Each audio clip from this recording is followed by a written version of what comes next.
બોલી સદગુરુ મહારાજની જય, સનાતન ધર્મની જય।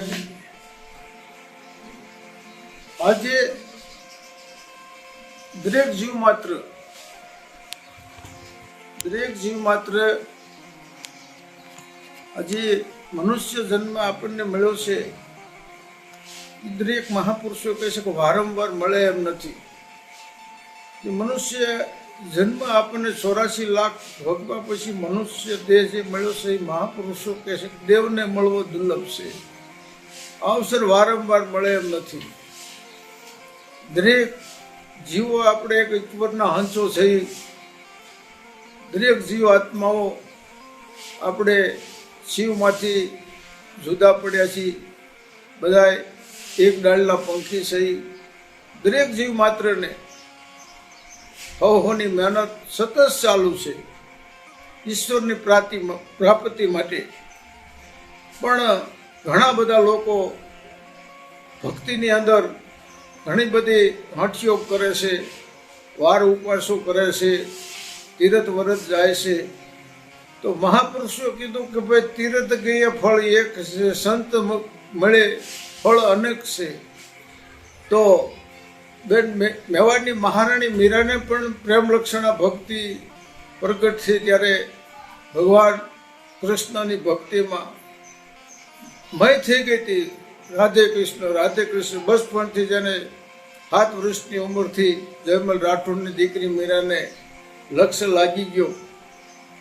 પછી એમને માસીને ગામ ગયા ને એમાં એને એમના માસીએ સંદેશો આપ્યો કે ભાઈ મેં તો ગુરુ ધારણ કર્યા છે, સદગુરુ રોહિદાસ બાપા।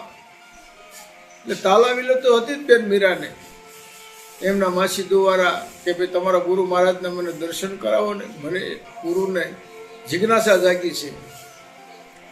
એટલે બેન મીરાને સદગુરુ રોહિદાસ બાપાને શરણે એમના માસી લઈ ગયા અને બાપાની મીરાની શા નજર ભેગી થઈ। એટલે હીરો હીરાને પારખી લે ઝવેરી હોય। એટલે સદગુરુ રોહિદાસ બાપાએ દ્રષ્ટિ કરી, મીરાએ બાપા સામે દ્રષ્ટિ કરી, એટલે બે જીવ આત્માને મિલન થઈ ગયું। અને બાપાને એમ થયું કે નાના આ તો કોઈક હંસ છે, આ પ્રહલાદી હંસ છે ખાતાનો, અને આને આવી તાલાવેલી હોય તો આને ખરેખર કાંક હરિનો રસ પાવો જોઈએ। એટલે બેન મીરાને લક્ષ્ય લાગી ગયો કે ભાઈ ગુરુ કરું તો રોહિદાસ બાપાને જ કરું એમ। ઉમર લાગી તુમના, તુમર લાગી હું, એમ બે જીવાત્માનું મિલન થઈ ગયું। સદગુરુ રોહિદાસ બાપાના સમય જાતા શરણમાં ગયા। બેન મીરાને પ્રેમ લક્ષણા ભક્તિ લાગી ગઈ। ભક્તિમાં બેન મીરા મસ્તુલ બની ગયા।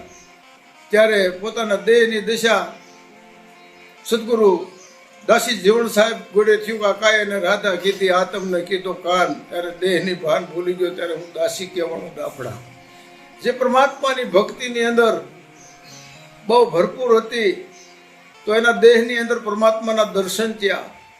રોહિદાસ બાપાની તાલાવેલી શબ્દની લાગી ગઈ। શબ્દની અંદર તુહી બ્રહ્મની જેને પ્રાપ્તિ થઈ ગઈ। એટલે સગા સંબંધી બધા ભેગા થયા।